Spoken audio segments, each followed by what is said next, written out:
What happens when color normals try to design systems to help colorblind people? Well, today on Chromophobe, I'll be ranting about the ColorADD system, a true failure of design for accessibility. The ColorADD system uses symbols to represent colors specifically to help a color-deficient person to identify those colors. It was created in 2009 by Miguel Neva from Portugal, a designer and marketer, and important for later in this video, not colorblind. The system does not just arbitrarily associate colors with shapes, it actually assimilates one of the most important aspects of color theory into its foundation, in that it uses three primary shapes to represent the three primary colors of red, blue, and yellow. So at least the three primary colors that you learned about in kindergarten. Because secondary colors are of course a mixture of primary colors, within the ColorADD system you would represent a secondary color like orange as a combination of two symbols, in this case the red and the yellow symbols. Black and white can exist on their own or can be combined with any of the primary or secondary colors to represent lighter or darker shades thereof. Despite not reinventing the color wheel like a lot of media coverage claimed, ColorADD has been slowly gaining momentum over the past decade thanks in part to the ambition of its creator. However, it hasn't exactly reached much success outside of Brazil, Spain, and Portugal. The ColorADD system was designed specifically for the colorblind, so for those of you just joining this channel, let me explain why. Colorblindness arises when an individual cannot easily distinguish between two colors that would normally look quite different to a normal-sighted or color normal person. Blue and purple, green and yellow, brown and red, these are all pairs of colors of confusion that, depending on their shade, I will perceive as the same color. Now this exhibits itself in two important ways. Number one, we have trouble spotting an object of color A on a background of color B if colors A and B constitute a confusion pair for our type of colorblindness or are close to a confusion pair. Number two, we have trouble interpreting a color using color language that was designed primarily by color normals, i.e. we just have trouble naming a color. The ColorADD system is supposed to help with the second point by supplementing any use of colors with a symbol or combination of symbols, so that when we are uncertain of the color of a shirt or a crayon or a brand of masculine lipstick, then we can just look at the shape that is on that object. So clearly, ColorADD sounds like a useful tool when colorblind people need to use art supplies like paints or crayons to generate an image that looks realistic to everybody, or for style, when a colorblind person needs to pick out clothing or throw pillows to either match other objects by color or to carry some kind of emotional meaning. It could be a useful tool, but most of the time there are simply better options. Alternative one, just use the name of the color. If it's brown paint, print brown on the tube. If it's red underwear, print red on the tag. If you're in a single language market like the US, this pretty much solves all of your problems. But if you're in a mixed language market like the EU, well, things get a little bit more difficult. But, and I suspect I might get a little bit of pushback for this, I find it very unlikely that ColorADD is ever going to be a more useful system to a colorblind person in a mixed language market than them just learning the names of the colors in the lingua franca of their region, which in the case of the EU is English. Alternative number two solves this problem by using the actual universal language of numbers. I know numbers are far less sexy than symbology, but anyone who's done any kind of art or digital design should know their way around a color wheel and therefore around 3D digital color spaces such as RGB or HSV. If I see a shirt that says HSV equals 330, 100, 100 on the tag, or even just says hue is equal to 330 degrees, then I will know for certain that that shirt is hot pink. Compared with the 25 or so colors that can be represented within the ColorADD system, which does not include common things like beige or turquoise or hot pink, using numbers can actually communicate a lot more information and be a lot more exact than the ColorADD system or even common language for that matter. And just like ColorADD, if you graduated from elementary school, there is practically no memorization required in order to use the HSV system. As long as you can remember that red, green, and blue correspond to the numbers 0, 120, and 240, then you know the system. The problem, of course, is not everyone is very good at mental math. So when they see 330 degrees, while I might think, oh, that's 1 part 300 degrees magenta, 1 part 360 degrees, which is red, and therefore makes hot pink, that's not going to be so clear for everybody. Which brings me to the third alternative. Follow your heart. When it comes to style, fashion, or art, you do not have to be a slave to the color perception of other people. Look, if the colors look good to you, that is not an invalid or false or incorrect way of seeing, interpreting, or matching colors. Unless it's your career, in which case it is important, you do not have to appease color normals and what looks good to them. After all, if you care more about whether the color palette of your outfit looks good to some color normal trichromat more than you caring about whether that palette looks good to your color vision, that's a little effed up. Personally, I stopped caring whether I was buying blue or purple shirts when I turned 25, and let me tell you, it is liberating to be able to buy a shirt of this color without knowing it and not give a shit. So in lieu of one of these three alternatives, either not caring about color or using language or colors to represent color, then yeah, the ColorADD system could be useful in some situations, but only in situations where the important information or the important message is the color itself. Where it is absolutely never a good idea is when it's used in color codes, a situation where a colorblind person would need to interpret a color, but where the color is not important. It's just the color acts as an intermediary so that someone can convert that to the actual important information.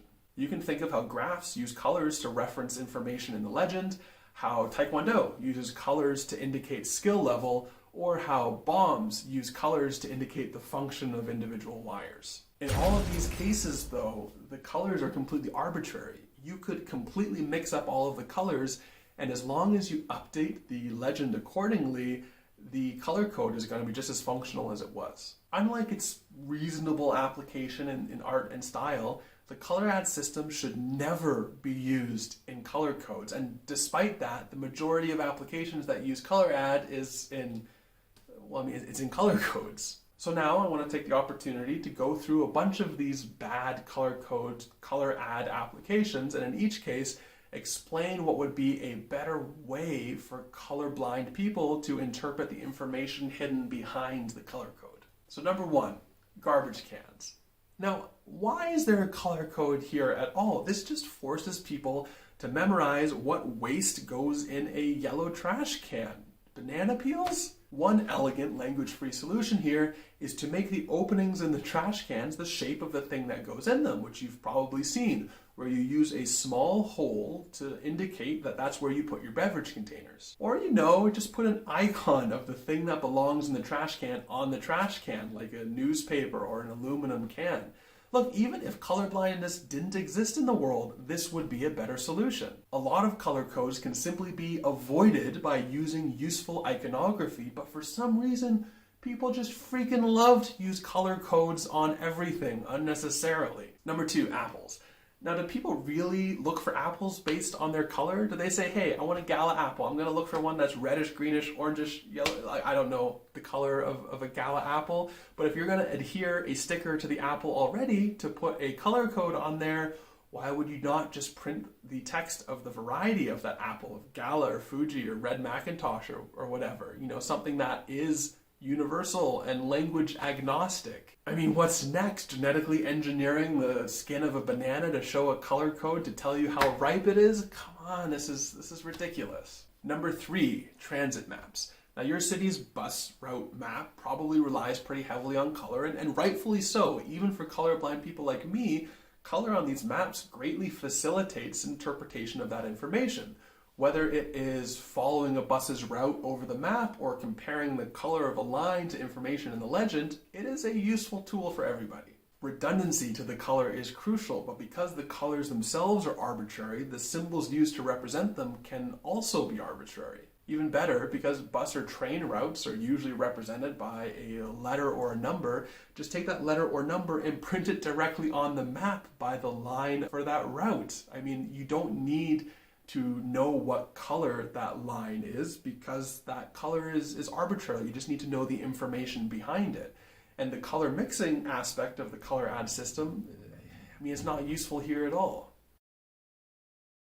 Number four is notebooks. And I didn't even realize this was a thing where kids would color code their notebooks by subject. Obviously when I was growing up, I also had different colored notebooks, but just because a color code is your favorite way to keep these things organized doesn't mean it is going to be our favorite way, especially when there is an obvious way to circumvent needing to use that color code, namely writing the name of the subject on the cover of the notebook. Number 5 is sports teams. Now, whether you're playing the sport or watching the sport, using ColorADD to represent the color of a player's or a team's jersey is not only slow and ineffective, it's a downright painful way to follow a game.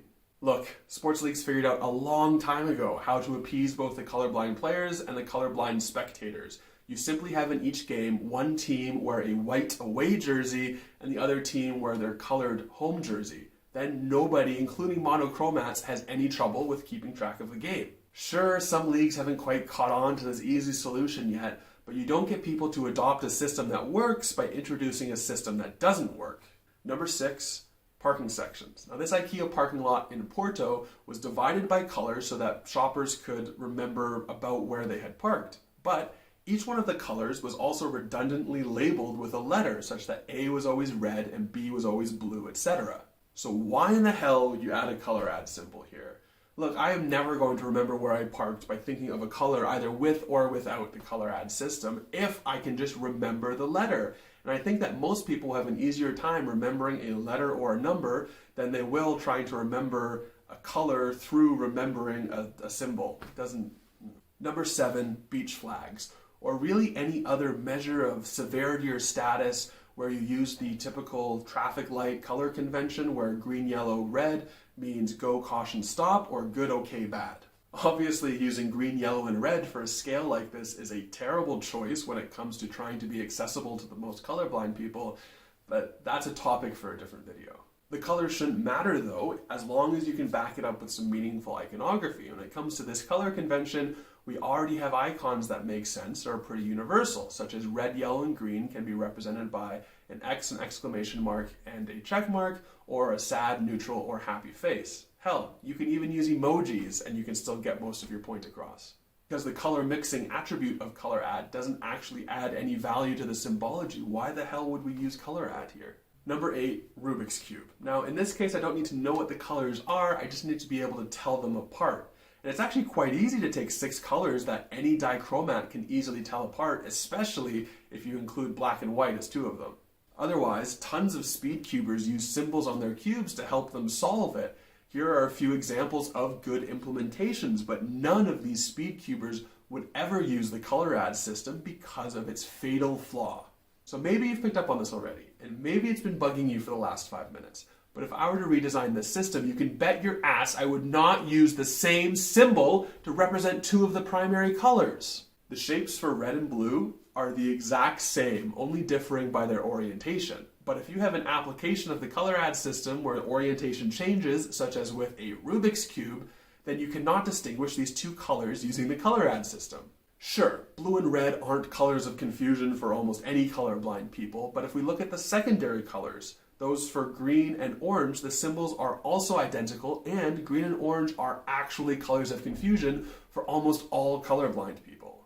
Now, some applications have tried to patch this flaw by using orientation lines, things that you would have seen sometimes to differentiate between alone standing 6s and 9s. But the extra concentration required to not only parse the shape and its orientation, but then to convert those to a color and then convert the color to the thing that it represents is wholly unnecessary. Look, if I were to redesign the Arabic numeral system, you bet that I would redesign the 9 to not just be an upside down 6, despite this probably aggravating a lot of 12-year-old boys on the internet. Likewise, if I were to redesign the ColorADD system, it would probably look something a little bit more... Ooh, that's downright hideous. Real crappy looking. Alright, how about we just see if there's already a competing system, huh? Okay, so I could find one competing system called FeelIPA that coincidentally was also conceived in Portugal in 2009.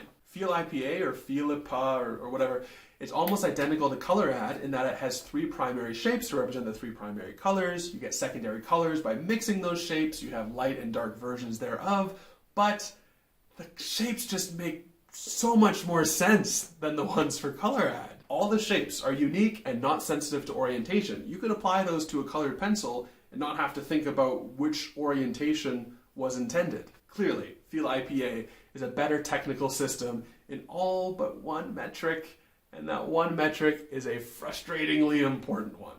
The advantage that the ColorADD system has is in the distinctiveness of its shapes. If you look at the shapes with those rounded corners, it's kind of hard to miss them if you see them on a trash basket and you'd think, hey, that is a ColorADD symbol, and you would know how to use it.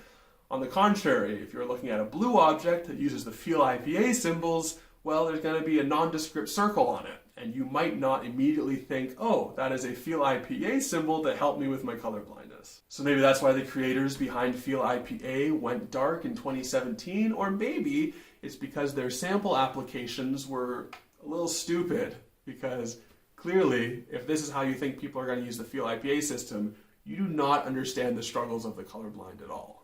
Now, I'm pretty sure I could combine these two systems into a system that just works, which I would do if I believed that there was market for such a thing, which I think I made clear already in this video.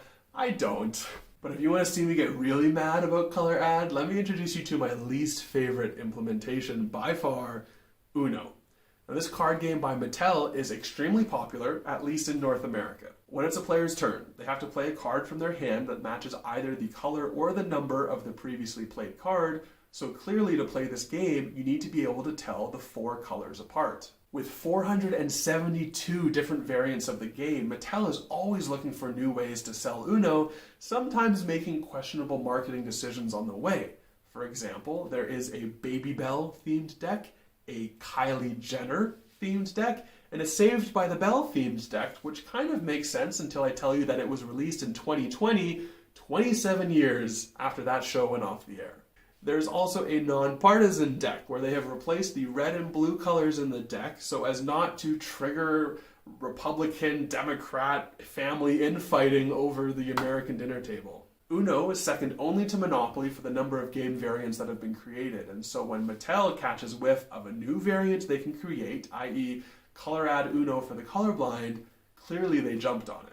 Now you could take Uno and define those 4 main colors such that they are easily distinguishable even to monochromats, or you could add shapes, symbols, or patterns to those cards as is already done in maybe 10% of the decks that they have, such as the Family Guy deck, or the Muppet deck, or the Baby Animal deck. But they went with ColorADD, and the version of ColorADD that needs all of those stupid orientation lines beneath the symbols because of that damn design flaw. And the news went freaking crazy over ColorADD Uno with over 100 media clips saying crap like, touting it as the world's first card game optimized for the colorblind. And no, clearly that's BS, because the first games to be optimized for the colorblind are card games that just don't use color, such as Bridge, or Cribbage, or Poker, or any card game on a standard deck of cards that uses symbols instead of colors, including Crazy Eights, which is identical to Uno, predates Uno by 30 or 40 years, can be played on a standard deck of cards, and because of that is not only accessible to the colorblind, but also way cheaper. So what does ColorADD Uno even solve? Even the default Uno colors, your blue, yellow, green, and red, are all pretty easily distinguishable to all tritans, protans, and deutans as long as you have a nice light shining on them. It wasn't a problem that needed to be solved, and if it was, they did a really crappy job at it. Now allow me to digress a little bit, because this is a rant, and rants aren't really supposed to have any structure. So let me show you how an accessible product can really screw up. One of the other 471 variants of Uno is a left-handed variant. Now, maybe pause the video at this point and consider why you would need a left-handed variant of this card game. Okay, so for any cards, when you're fanning them in your hand, you will generally fan them like this, and as a result, the top left corner of the cards will be visible, and so that's where they put the small number and the small symbol indicating what that card is, even when you only see a fraction of the card. But for left-handed people, when you fan out their cards, the top right corner is visible, and there's no information there. You can't see what that card is, and so that's what left-handed variants do. For left-handed versions of standard playing cards, the solution is quite simple. You take that information and you put it in the top left and top right corners, such that you can fan it either way and still see that information. But Mattel had the bright idea to move the information to the top right, thereby removing it from the top left. So if a left-handed player fanned cards in their left hand, they would see the information, but any right-hand player fanning their cards as normal would see nothing. Now, this would be fine if Uno was a solitary game that a left-handed person can play by themselves, but it's not. It's a multiplayer game which you play with other people who will all have different handedness unless you're in some left-handed cult.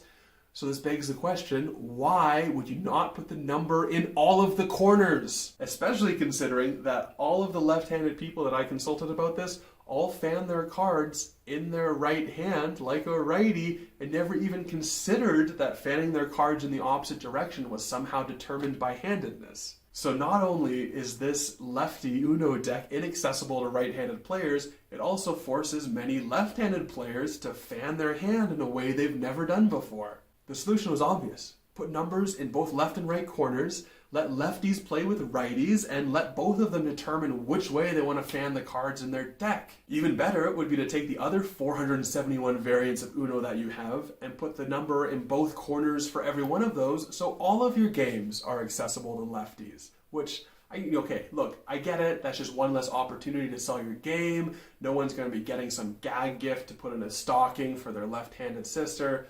Whatever. It's just another example of someone failing to design for accessibility, which is a big problem in card games and board games where designers like to freaking color code everything. But again, that's a topic for a different video. Now don't get me wrong, while I think that Uno is a terrible application of ColorADD, Neva's strategy to get ColorADD into an Uno game was a brilliant marketing move based only on the volume of media coverage that it got.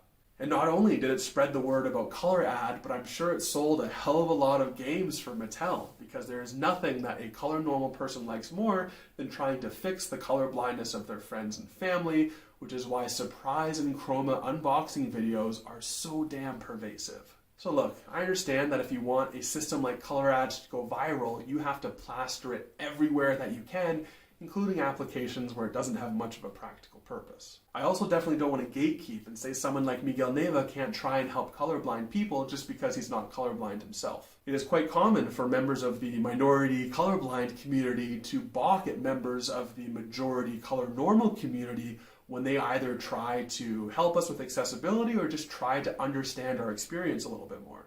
I do want color normals to try to accommodate colorblind people in their design, but I want them to be better informed on how colorblindness works so that they aren't doing more harm to the community than good by inventing a bad system that prevents a good system from taking hold. Is ColorADD doing harm? Well, I'm neutral on that point, but I wouldn't be talking about it if I didn't think it was something that could and should be improved. This is Chromophobe.